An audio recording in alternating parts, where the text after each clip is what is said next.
Je vais prendre la suite de Michel pour essayer de répondre à la question en 10 minutes. Je ne traiterai pas de perspective historique, je le dis tout de suite, parce qu'en 10 minutes, c'est pas possible, mais de poser quelques problèmes que rencontrent les enseignants quand ils enseignent les mathématiques, que rencontrent les professeurs des écoles. Et je m'appuierai pour essayer de poser ces questions sur en fait maintenant presque 40 ans de recherche que nous avons mené avec Monique Pézard et Pascal Maslow sur l'enseignement des mathématiques en REP. Enfin, à l'époque, ça ne s'appelait pas tout le temps REP, mais en éducation prioritaire. Pour commencer, je suivrai le plan suivant, une introduction. Je vais prendre 2 exemples pour introduire mon propos. Le premier, c'est celui-là. Il est issu d'une contribution qu'avait fait Lucie Debois, une Canadienne, qui montre bien un premier problème posé par les enseignants. La question est la suivante. Ça se pose c'est l'équivalent du CE2, 3e année de l'école primaire. Les élèves ont à résoudre le problème suivant, le chat de Gaston. Alors Gaston a 2 chats, le premier a 4 ans, le deuxième a 10 mois. Quelle est la différence en mois des âges de ces chats? Je précise tout de suite que tous les élèves, et notamment celui qui a fait l'erreur écrite au tableau, sait très bien que dans 1 an, il y a 12 mois, et que dans 4 ans, il y a 48 mois. D'accord? Mais il propose la solution suivante. Je ne sais pas si vous voyez bien, mais en gros, il dit, voilà, 10 moins 4, 6, et il vérifie, c'est pas sur cette diapo-là, mais il vérifie en disant 4 plus 6 égale 10, donc la différence, c'est 6 mois. J'ai posé de nombreuses fois cette activité-là à des professeurs des écoles, expérimentés, experts ou débutants, en leur laissant 30 secondes, vous voyez, on est en situation de classe, pour décider de qu'est-ce qu'ils vont dire aux élèves pour travailler cette question-là et le faire comprendre à l'élève qui s'est trompé.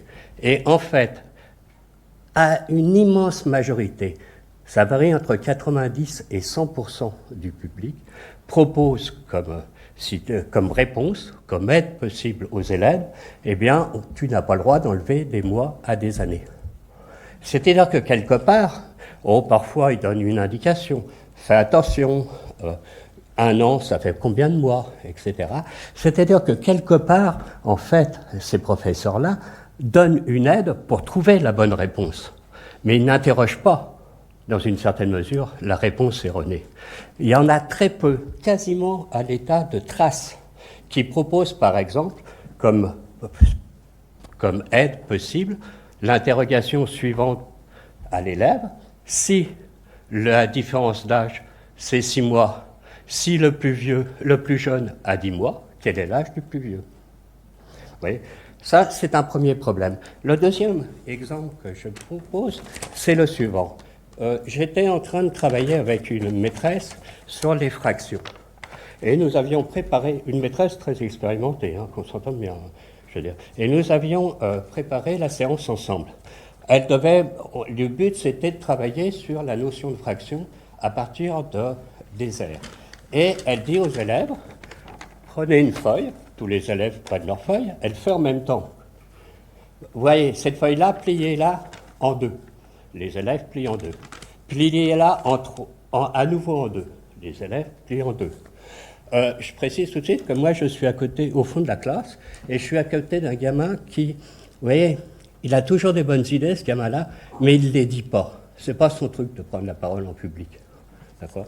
Et elle dit ensuite, pliez-le en 3. Les élèves savent bien plier, ils ne sont pas arrêtés de faire des pliages. Et elle déplie la feuille, et elle pose la question aux élèves, que représente la maille? Elle ne le dit pas comme ça. Que représente la maille du pliage? Si ça vaut 1. Le gamin qui est à côté de moi me dit, facile, 1/12. Et ils ont fait des activités de pliage avant sur les fractions, c'est pour la première fois.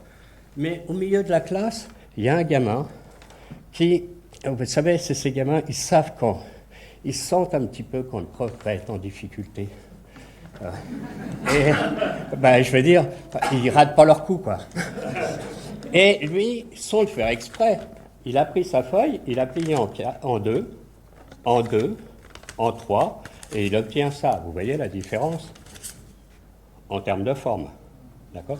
Et comme il sent qu'il y a un problème, il pose la question à l'enseignante, la question suivante. Maîtresse, j'ai fait comme tu m'as dit, mais je n'ai pas fait le même pliage.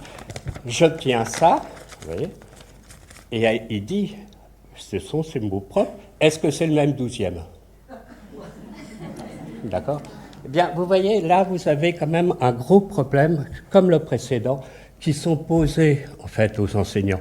Et il faut qu'on fasse attention parce que maintenant, il est nécessaire de répondre quand même à ces questions en termes de formation, parce que la mise en œuvre de démarches relatives à des méthodes actives en dépend pour une large part.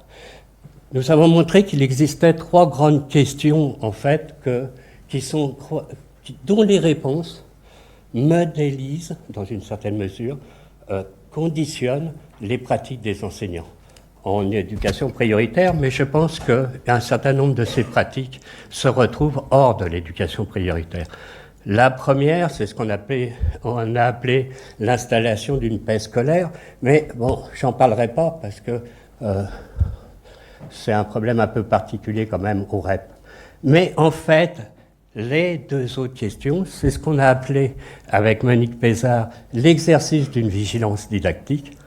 Et l'autre question, c'est le traitement simultané, la gestion simultanée de 2 processus, le processus de dévolution et le processus d'institutionnalisation. Là, l'exercice de la vigilance didactique. En fait, quelle est la question qui est systématiquement posée à l'enseignant dans les 2 exemples que j'ai donnés? C'est pouvoir s'adapter en temps réel, apporter, sans tuer le problème, l'aide nécessaire à l'élève pour que soit il prenne en compte le fait que sa réponse est erronée, soit, dans le cas ici, que l'enseignant apporte la bonne aide. Alors, je reprends mon exemple, parce que je ne l'ai pas fini ici. Vous voyez, l'enseignante, elle était embêtée par cette question. Pensez bien, quand même. En même temps, c'est une question très intéressante.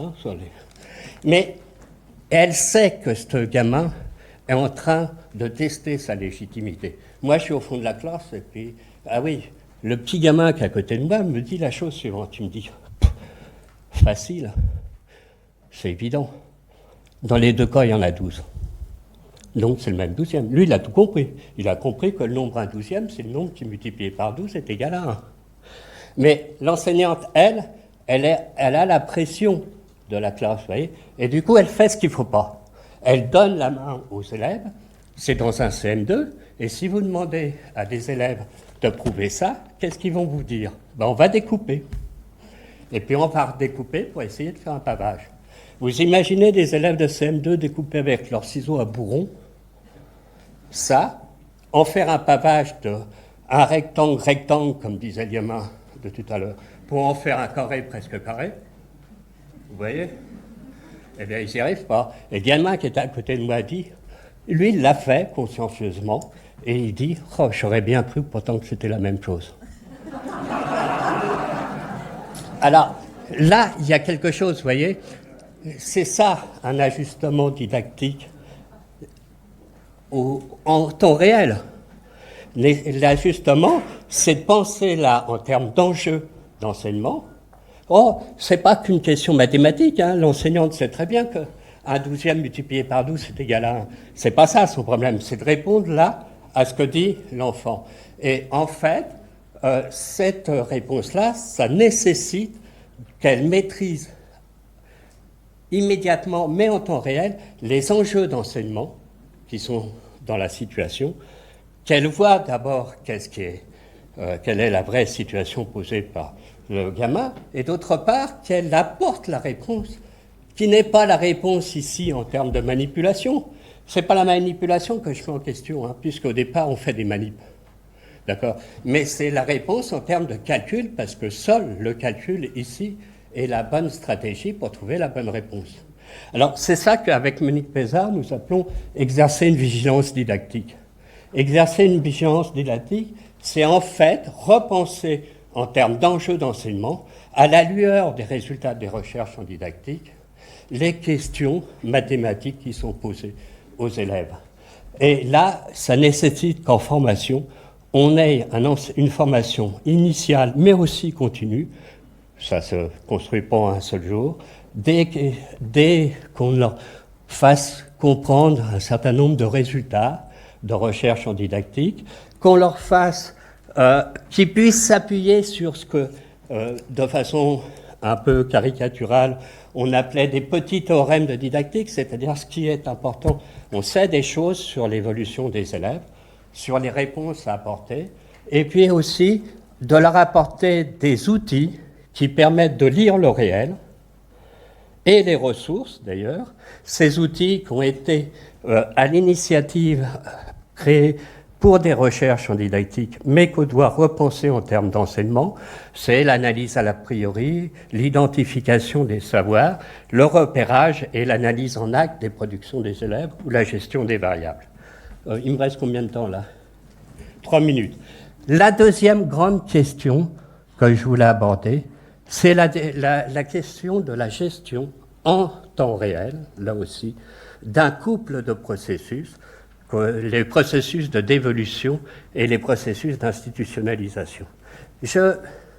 Nous avons accompagné des professeurs débutants pendant 2 années, des professeurs d'école débutants en REP+, et on les a accompagnés pour essayer de faire en sorte qu'ils proposent un enseignement plus adapté aux difficultés de leurs élèves, dans des écoles très difficiles. Et qu'est-ce qu'on obtient comme résultat au bout de 2 ans ?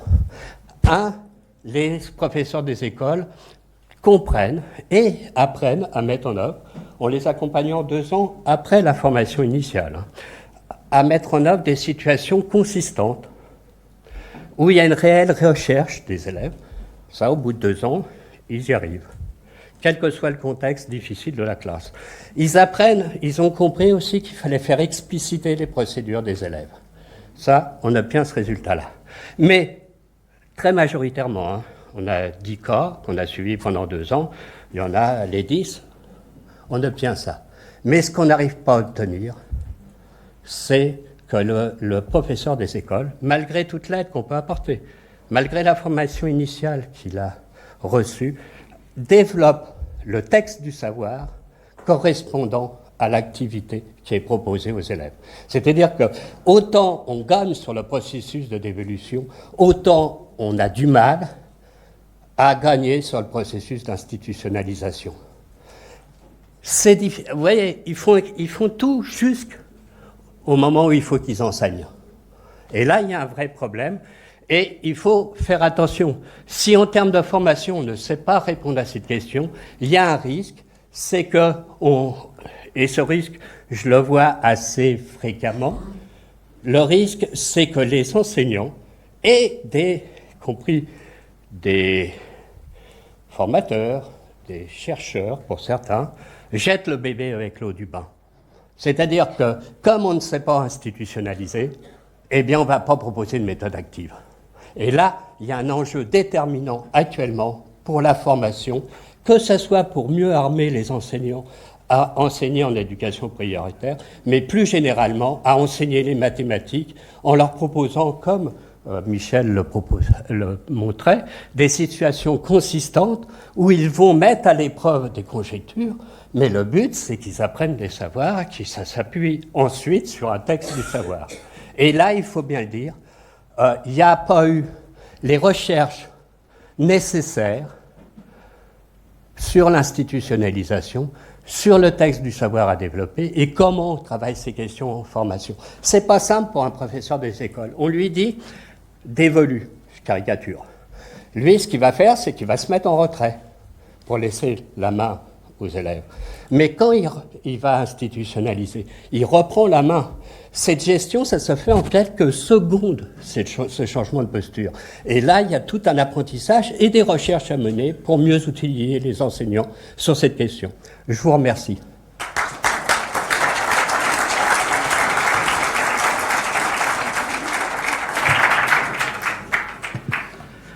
Nous avons le temps pour une ou deux questions. Oui.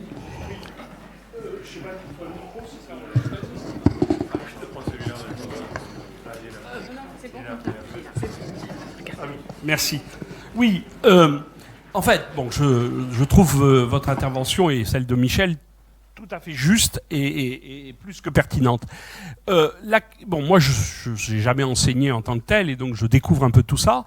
Et la question que je me pose quand je passe dans les classes, c'est qu'évidemment tout ça demande, comme ça a été dit, un fort apprentissage et une forte éducation et maîtrise de la part de professeurs des écoles qui doit avoir vécu plusieurs fois des situations pour les maîtriser et être capable d'interagir correctement avec la classe et pas tomber dans les pièges que vous avez décrits.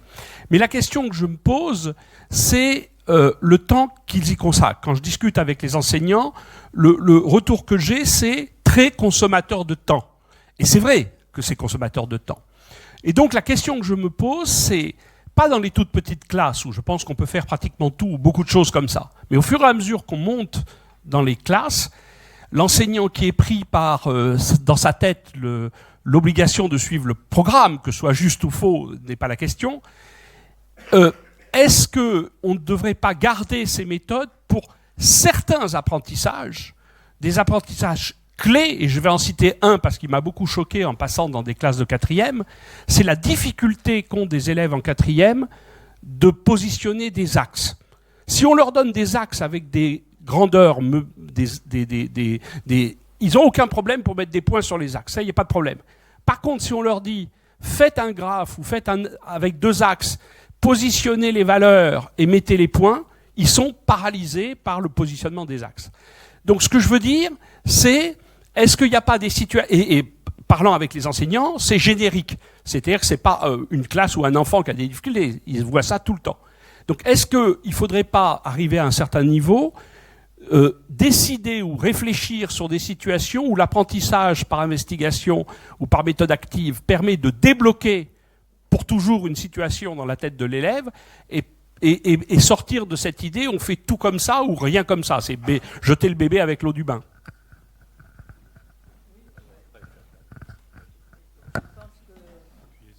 Oui, je pense qu'on est tous d'accord sur ce plan et c'est pour ça que je disais à la fin... on ne va pas tout faire avec de l'investigation. D'abord, c'est une ambition démesurée et qui demande une expertise aussi tellement grande. Et c'est quelque chose que je ne vois vivre dans aucun pays, vraiment, même ceux qui se réclament des démarches d'investigation. Donc, je crois qu'il faut effectivement savoir faire vivre aussi des petits moments d'investigation à certains moments. Par exemple, cette question des axes. Mais il faut l'apprendre. Et avoir des ambitions qui peuvent être modestes. Et puis, il y a des moments où il faut, par exemple, lutter contre des modèles spontanés, des conceptions spontanées qui sont erronées, contre certains obstacles épistémologiques. Et à ce moment-là, il faut prendre le temps de construire des situations qui vont permettre effectivement de franchir ces obstacles, de les dépasser. Mais effectivement, il faut choisir. Et même quand on dit on fait une démarche d'investigation, on enseigne, il y a des choses qui sont amorcées dans l'investigation, des connaissances qui sont amorcées. Mais ces connaissances, si on ne les consolide pas derrière, il n'y a rien qui... Les élèves n'apprendront pas. Donc, le temps qui doit être consacré, la façon de faire une consolidation intelligente aussi, qui ne veut pas dire juste répéter des tâches. Et c'est là que tout le travail qui est fait, par exemple, autour de la théorie des variations, est quelque chose de tout à fait intéressant, parce que justement, ça montre, ça apprend à exploiter ce travail pour la consolidation aussi des connaissances. Oui, pour répondre et compléter, on sait, pour l'école élémentaire et le début du collège, qu'il existe un certain nombre de situations de référence qui permettent de travailler le sens des notions, ce que en didactique certains, comme Guy Brousseau, appellent des situations fondamentales, mais on ne va pas rentrer dans ces détails-là, mais en gros des passages obligés pour les élèves pour pouvoir construire le sens des notions, ou une partie du sens. Là, les démarches d'investigation se justifient dans cette rencontre avec la notion. Mais ça implique, comme le disait Michel, qu'il faut en même temps réinvestir ce qui a été fait. Il faut dépasser l'action pour arriver à l'apprendre, il faut dépasser le faire pour arriver à du dire, et c'est une des grandes questions d'ailleurs de l'enseignement en éducation prioritaire.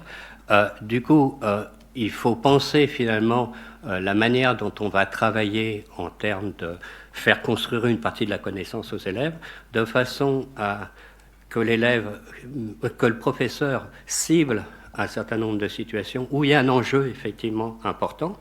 Souvent, c'est lié d'ailleurs au dépassement de conceptions erronées. Et puis à d'autres moments, eh bien, on a besoin de consolider les connaissances. Je ne sais pas si je réponds d'une certaine façon. Et puis aussi, c'est pas facile pour un enseignant de mettre en œuvre ça. C'est pas qu'une question de changement de posture. C'est pas facile, par exemple, de développer le texte du savoir qui correspond à des fers d'élèves qui ne sont pas terribles parfois. Par exemple. Donc il faut penser dans ce type-là, et ça demande de la formation, ça demande aussi qu'on ne réinvente pas l'eau chaude à tout moment et qu'on parte de ce qui est connu. Merci.